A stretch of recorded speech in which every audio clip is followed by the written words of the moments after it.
Today, I'm going to give you some advice on how to communicate and have conversations with native English speakers if you are an ESL learner, if you speak English as a second language, or if you do not speak English as a first language. It's going to be extremely common for most of you to forget words during a conversation in English. You may forget words, you may make grammatical errors when you speak, you may stumble across your words, you may block yourself. This is all normal. I'm going to give you 5 tips to navigate your way through a conversation with a native English speaker. Now, the first tip is simply find other ways to describe your forgotten word if you're forgetting words. For example, if I forgot what a microphone was, I could say the thing that people speak into during interviews, and someone will say, "Oh, you mean a microphone?" Yes, a microphone. If I forget what this is called, I'll say the thing that you drink water with,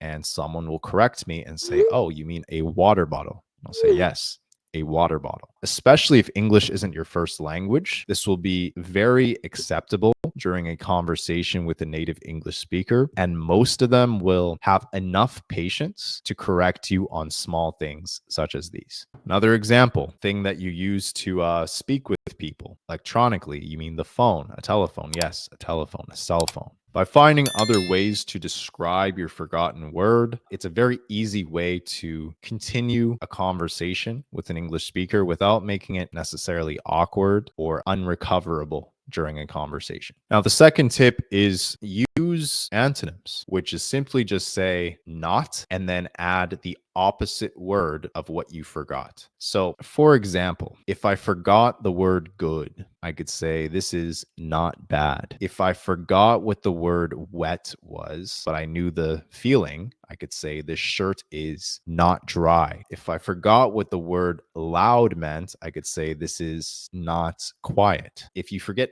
any single word, but you can understand the feeling, you know what it is, and you know the opposite word, you can simply just use an antonym. You can say not and then use the opposite word. This is another easy way to navigate your way through situations where you may have forgotten a word. You can simply just use the opposite. Now, my third tip would be provide context before you say something to an English speaker.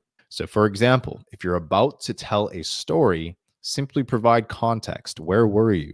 At the park, I saw the thing that people jump on and move on. You mean a swing? Yes, I saw people on swings at the park. When I was at the office, I saw the machine where paper comes out of it.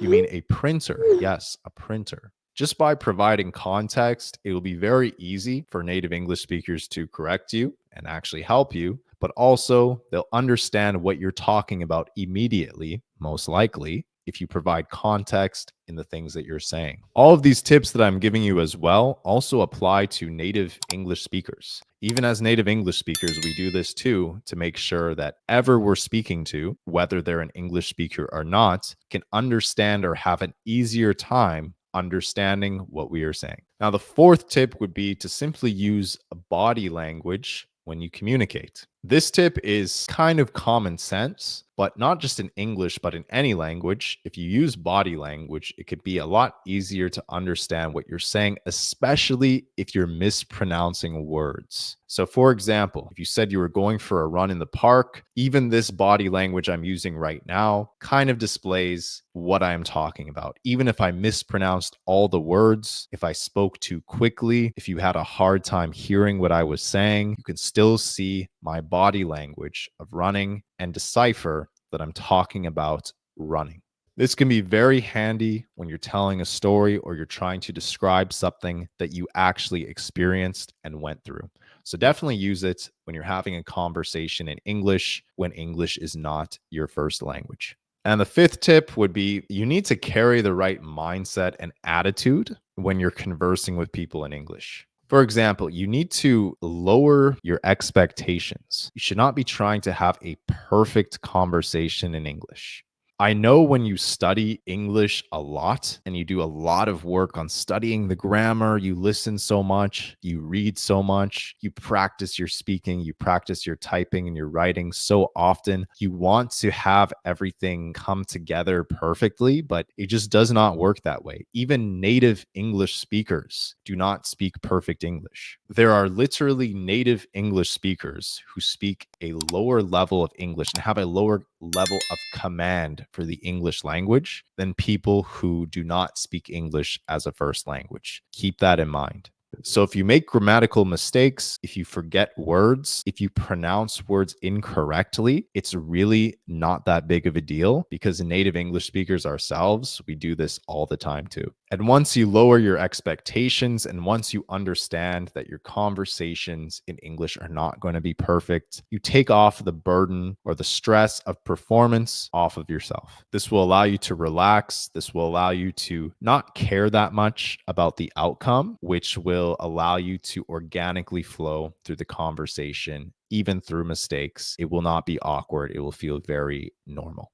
So, to quickly recap, tip number one, find other ways to describe your forgotten word if you're forgetting words. Tip number two, use antonyms if you're forgetting words. Use the word not and then use the opposite word of the word that you forgot. For example, not bad, not dry, not good, not small, etc. You get the picture. Tip number three, provide context when you speak before you articulate your point.